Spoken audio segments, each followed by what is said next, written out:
Kamala, there's something different in your genes. Like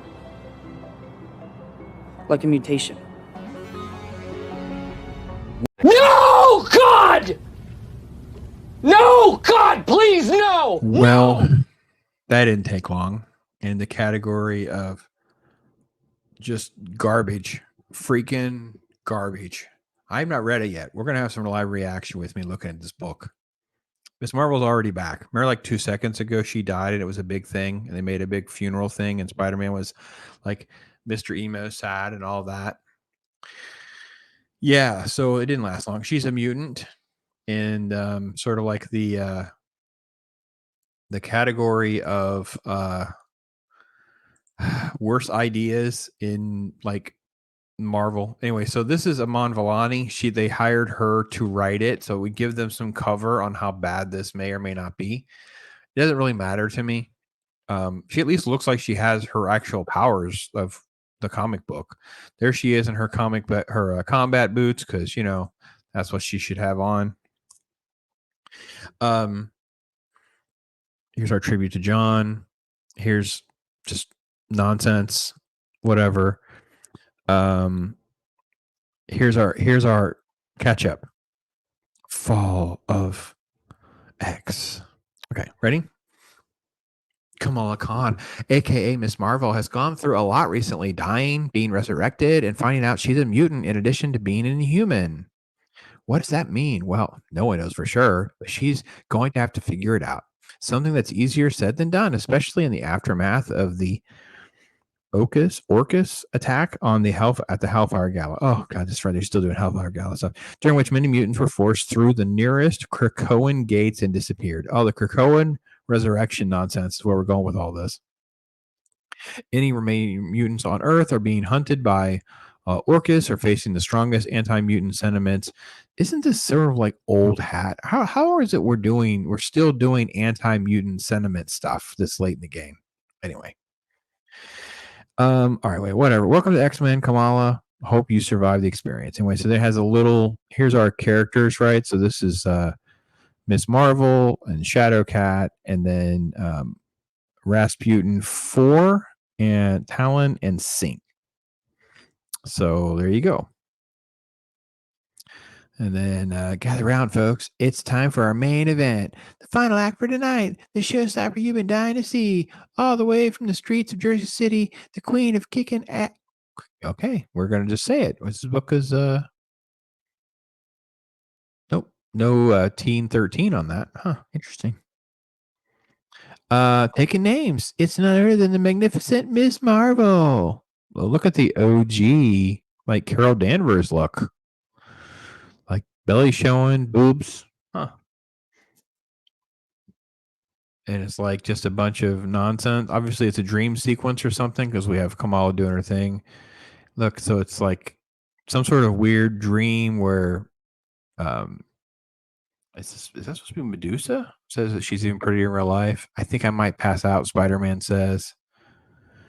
And then she's on the stage, giving the show, whatever, break a leg superstar. And then, yeah, she's hallucinating, dreaming. It's all this nonsense. And let's see. That's got to be what's going on, right? Because just all this nonsense here, teamwork. I guess she's, being an Avenger type stuff, being a human. And then, hey, we didn't even get to the X-Men. You're looking forward to the opportunity. So it's like her dreaming about stuff in her life, fighting, and then, whether or not she's, part of the champions, whether she's part of the Avengers. Is she, this is the Inhumans, and now the X-Men, and we'll all take a place of you. Oh, we'll all take a piece of you. So it's like her visions. So it's her as all these different characters. There's a Doctor Strange, a Thor, on and on, right?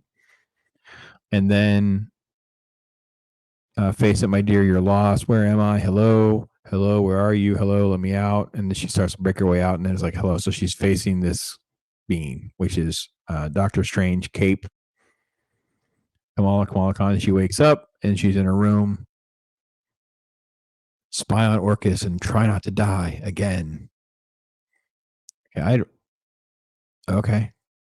I thought this was her coming back to life or something. I thought this would actually be interesting. This is just all this is happening. It's like, so we are on, I don't know how many pages. It's just dreaming. She wakes up and she's in her house. And it's being the only mutant with a life above ground. I get perks others don't. For example, today I started one of the most prestigious summer programs in the Big Apple. Only con, the university is sponsored by Orcus, aka the guys responsible for the so-called mutant massacre. My mission, spy on Orcus and try not to die again. So there we go. We family stuff, which is probably one of the few things that actually worked in the show, by the way, was that there was a decent family elements. So it's got references to other stuff with another weird-haired girl. I'm sure that's going to be super important.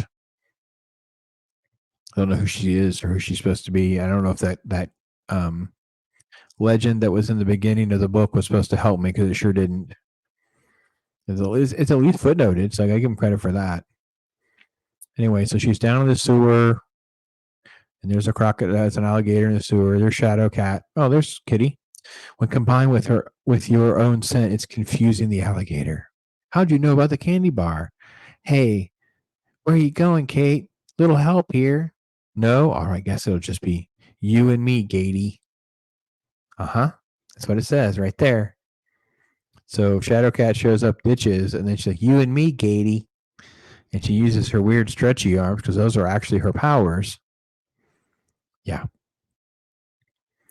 True story, my brother Amar once got bootleg copy of Lake Placid from Pakistan, but they titled it Jaws 4. Just thought you should know. Why did they let Amir? So Amir probably ghost wrote this with somebody else, because this is not, like, no one talks like this. Who's calling an alligator Gatey? And who starts talking to the alligator about Lake Placid being called Jaws 4? So here's Rasputin showing up. And how's the surface? Is it sunny out? Did you see the Empire State Building, Statue of Liberty? Yep, they're all there. Rasputin 4 is from an alternate future. To her, this time period is a living museum. A candy bar. And they're down here. This is the other people. Sink and Talon, how you doing? Better now that you're here. Oh my gosh, she's so wonderful. Everyone's so thrilled that she's around.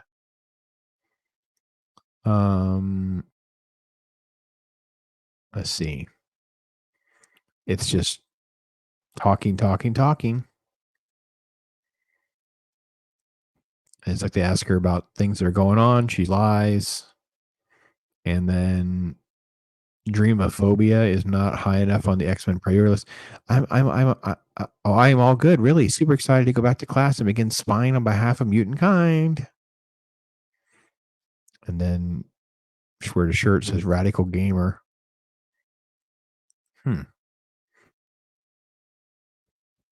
Bruno, I have to tell you something, but you got to promise not to freak out, okay? And she sniffs, but first, food. Yep. She's all in on, yeah. So they're talking about you died and brought her back to life over food.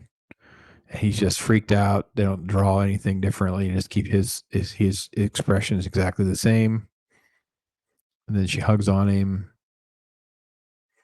And they're sort of like a running from a threat, because he has a machine, and then she just pops into her costume. And those boots, so ridiculous. Now, it's a Shitari attack. And then she's taking out the Chitauri. There's only one? This way do they travel in singles? That's weird. Okay.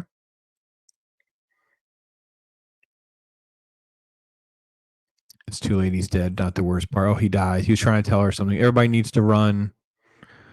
And she just kind of gathers her up in her giant flexible arms as there's an explosion. You almost killed us. I don't think so. So I was just trying to help. The element got here. So typical Spider-Man problems. This is a long book. Hang on. Let me go back to the top. Let's do multi-page. 35 pages. Oh, it just feels significantly longer than it is. Okay, fair enough. So, okay, fair enough. It just feels significantly longer. Maybe it's just because it's just so tedious. And when you read the dialogue boxes, it's brutal. There's some sort of explosion. She saves everyone. They think that she's the problem. They don't care that she saved them because they're just dumb humans, of course. And then we cut to eating again, going to a room. Bruno, I don't do this to win a popularity contest. Honestly, the students here can feel however they want. If they want to vilify a fellow student who's studying for the same midterms they are, sleeping in the same dorms they're in, I don't care how much we have in common because they're afraid of me. That's their right. It is what it is. They don't owe me anything. Okay, she should read this out loud and then put it in her voice. It's terrible. You don't owe them either. I know you're excited about getting a little preview of college life. I get it. But it's not going to work out. Come back to Jersey and have an awesome summer there. We always do. He's not going to go for that. They want to play games. So, because she's a gamer. She's a gamer. She's the radical gamer. So she's gaming and he falls asleep on her because she stays awake. And then she starts to have her nightmare, I guess. And then there's some sort of attack or what? And that's where we'll end up, I'm sure.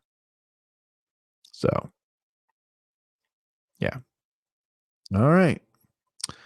There you go. Miss Marvel's back and she's an X-Men and we're supposed to care because it's not the most predictable and irritating thing imaginable. It's like do a character, tell everybody how great she is, and then reboot her, cancel and reboot her series multiple times. Give her a TV show, which has moderate at best attention. No one really watched it. No one cares. Put her in the movie and change all of the characteristics of her character, and then rewrite the comic book by killing her, then bringing her back so she has some of those attributes. So now you can kind of gradually make them together. That's what's going to happen. Unbearably bad. Unbearably bad.